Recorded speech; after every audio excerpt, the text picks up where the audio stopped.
5h, 7h. Europe 1, bonjour. Première étape de la revue de presse internationale ce matin à 7h moins le quart. L'Argentine. Bonjour Flora Genoux. Bonjour. Vous êtes à Buenos Aires pour Europe 1. Les gros titres des médias argentins. L'Argentine mise sur l'énergie nucléaire. Le président ultralibéral Javier Milei souhaite la construction d'une 4e centrale, décrit La Nación.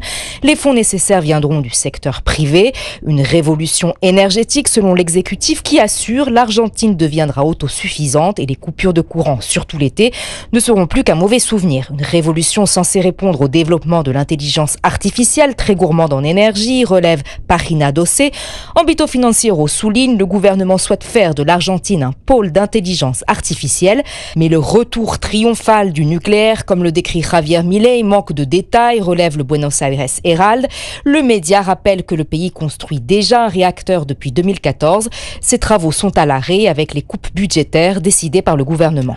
Nous partons maintenant en Irlande. Clémence Pénard, vous êtes à Dublin pour Europe 1. Qu'est-ce qui fait la une de la presse irlandaise ? Eh bien, le grand nombre de chiens XL Bully, abandonnés, un type de bulldog très musclé, à la mâchoire puissante, bientôt interdit en Irlande selon The Irish Times. Alors, depuis cette annonce, de nombreux refuges pour animaux ont signalé une augmentation d'abandon. L'interdiction de cette race fait suite au décès d'une jeune femme mutilée par ses propres chiens l'année dernière.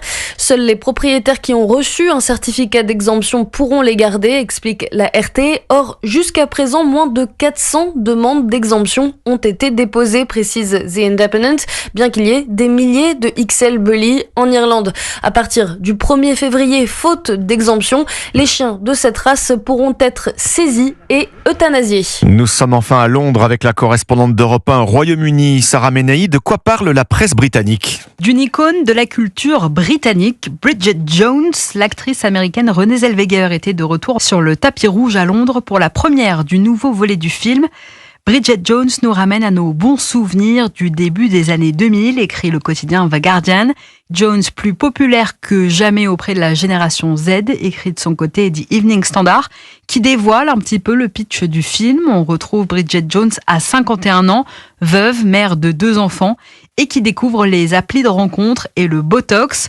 Enfin, le journal The Times rappelle que le personnage de Bridget Jones avait d'abord été créé pour une chronique dans la presse britannique en 1995, avant que son auteur Helen Fielding n'en fasse une série de livres à succès. Merci Sarah Menahi à Londres pour Europe 1. C'était votre revue de presse internationale sur Europe 1.